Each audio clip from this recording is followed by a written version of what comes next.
আওয়ামী লীগ শুধু ষড়যন্ত্র খোঁজে। বাংলাদেশকে বাঁচাতে হবে, বাংলাদেশের মানুষকে বাঁচাতে হবে। আসলে কি বিএনপি মনে করে যে দেশে মধ্যবর্তী নির্বাচনে নিয়ে আলোচনার জন্যই ডোনাল্ড লু ঢাকায় আসছেন? বিএনপি মোটেও এটা মনে করে না। ওবায়দুল কাদের সাহেব কোথা থেকে তথ্য পায়? আমার মনে হয় উনি কি এদেশের ফরেন মিনিস্টার নাকি উনি কোন মিনিস্টার আমি ভুলে যাই। যাই হোক, ওবায়দুল কাদের সাহেব বলেছেন যে বিএনপি এটা মনে করে বা বিএনপি ভাবছে যে ডোনাল্ড লু এই কারণে আসছে। এখন ডোনাল্ড লু কেন আসছে সে ডোনাল্ড লুই জানে আর আমেরিকা জানে, সেটা তো বিএনপি জানার কোনো কথা না। আর সবচেয়ে বড় কথা, আমাদের দলের পক্ষ থেকে মহাসচিব অলরেডি এটা বলেছে যে যুক্তরাষ্ট্রের সাথে এবং আরও অন্য সকল দেশের সাথে বাংলাদেশের যেই সরকারই থাকুক না কেন, হ্যাঁ, একটা রাষ্ট্রের সাথে রাষ্ট্রের সম্পর্ক থাকবে, মানুষজন আসবে, কথা বলবে। এখানে অনেক বাংলাদেশের তো ইস্যুর অভাব নাই। মিয়ানমার রোহিঙ্গা একটা বিরাট ইস্যু এখন বিরাজ করছে, একটা বিশাল গলার কাটা আমাদের বর্ডারে। ইকোনমি, হিউম্যান রাইটস, সব অনেক ব্যাপারই আছে কথা বলার। এখন ডোনাল্ড লু ওনার কাজ নিয়ে আসছে, কেন আসছে সেটা উনি জানেন। বিএনপি এটা নিয়ে আদৌ কোনো মাথা ব্যথা নেই। বিএনপির কর্মসূচি নিয়ে আগাচ্ছে, বিএনপির রাজনীতি করছে। যেটা ভাই বললেন যে আর কয়েকটা কথা আমার বলতেই হবে, কারণ আওয়ামী লীগ শুধু ষড়যন্ত্র খোঁজে। কেন ষড়যন্ত্র খোঁজে? কারণ আমরা জানি না 7 তারিখের নির্বাচনে বিএনপি যায় নাই, আরও অনেক বিরোধী দল যায় নাই, কারণ আমরা একটা নীতির পয়েন্ট থেকে, একটা কজ নিয়ে, একটা আদর্শ নিয়ে আমরা আন্দোলনটা চালাচ্ছি। না হলে তো বহু চেষ্টা হয়েছে, বিএনপি ভাঙার বহু চেষ্টা হয়েছে। তো এই শাহজাহান ওমর সাহেব বা 2-1 ছাড়া এত বড় দলের কয়টা নেতা গেছে এবং কয়টা নেতা অংশগ্রহণ করেছে 7 তারিখের নির্বাচনে? মোটা দাগে বলতে গেলে কেউই না।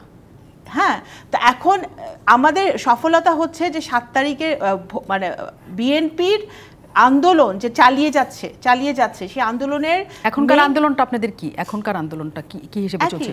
বাংলাদেশের মানুষ এখনকার আন্দোলন আপনারা করছেন এই কারণে দুইটা কথা আমি বলবো। বাংলাদেশকে বাঁচাতে হবে, বাংলাদেশের মানুষকে বাঁচাতে হবে আওয়ামী লীগের হাত থেকে। আচ্ছা, কিভাবে? একটা নির্বাচন চান আপনারা, তাই তো? মধ্যবর্তী নির্বাচন, একটি সুষ্ঠু নির্বাচন যেখানে মানুষ ভোট দিতে পারে এবং মানুষের ভোটের আগ্রহ থাকে, সেটা তো সবাই চায়। নিশ্চয়ই সবাই চায়। সেটা কি 5 বছর অপেক্ষা করার পর আপনারা চাচ্ছেন নাকি সম্প্রতিকালে চাচ্ছেন? আমরা যদি যখনই নির্বাচন হবে তা আমরা আন্দোলনটা চালিয়ে যাচ্ছি। যদি কালকে আওয়ামী লীগ এই ডামি সরকারের বোধোদয় হয় যে না, বৃহত্তর স্বার্থে, গণতন্ত্রের স্বার্থে, মানুষের জন্য, ভবিষ্যৎ প্রজন্মের জন্য আমাদের ডেমোক্রেসি রেস্টোর করতে হবে, তাহলে তারা কালকেই কিন্তু চাইলে সকল রাজনৈতিক দলকে ডেকে, বিএনপিকে ডেকে বসে কথা বলতে পারে। এটা কিন্তু তাদেরকে কেউ আটকাইতেছে না। 7 তারিখের আগেও বহুবার বিএনপি বলেছে 1, 2, 3 ঢাকায় জমি জিতে নিন 100% ক্যাশব্যাক সহ 20 কোটি টাকার পুরস্কার। বহুভাবে বলেছে যে আমরা ডায়ালগের জন্য ওপেন, কিন্তু ডায়ালগটা তো হতে হবে, কারণ আমরা তো তারানকো মার্কা ডায়ালগও দেখেছি, তাই না?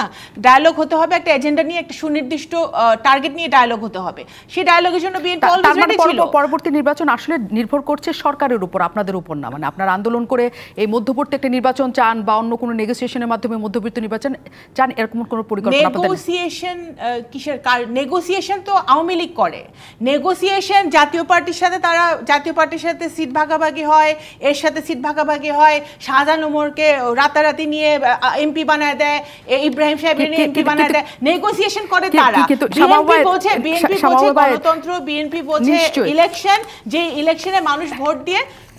শুনেন, আমি আপনাকে একটা কথা বলি, নেগোসিয়েশনের কোনো ব্যাপার এখানে কথা না। কথা হচ্ছে যে আমরা চাই যে এই দেশে একটি আবার নির্বাচন প্রক্রিয়াটা ঠিক হোক। নির্বাচন প্রক্রিয়াটা যদি ঠিক হতে হয়, এই উপজেলা নির্বাচন বললেন, আমরা সেটাই বলছি। কিন্তু আপনি বিএনপির শীর্ষ পর্যায়ের একজন নেত্রী, বিএনপি এখনো চাচ্ছে মধ্যবর্তী একটা নির্বাচন হোক এবং তার অংশ হিসাবে আসলেও ডোনাল্ড লু ঢাকা সফর করছে কিনা এটা বিএনপি কিছুই জানে না, এটা বলা কি আসলে সম্ভব কিনা? সম্ভব, কারণ যুক্তরাষ্ট্র সাথে যখনই যুক্তরাষ্ট্রর কোনো প্রতিনিধি যখনই বিএনপির সাথে আলোচনায় বসেছে বা মিটিং করেছে, তখন আওয়ামী লীগের থেকে বলা হয়েছে যে আমরা ষড়যন্ত্র করতেছি। এটা কিন্তু কখনোই সেটা না। বিএনপি একটি সবচেয়ে বড় ওয়ান অফ দ্য বিগেস্ট রাজনৈতিক দল। বিএনপির সাথে তারা কথা বলবে। বিএনপি কিভাবে আগাতে চায়, বিএনপি কি করতে চায়, ইলেকশন নিয়ে আমাদের ভাবনা কি, আমাদের ইলেকশনের আগে পরে আমাদের ভাবনা কি, এগুলো তারা জানতে চায় এবং সেই কারণেই তারা কিন্তু বিএনপির সাথে কথা বলে।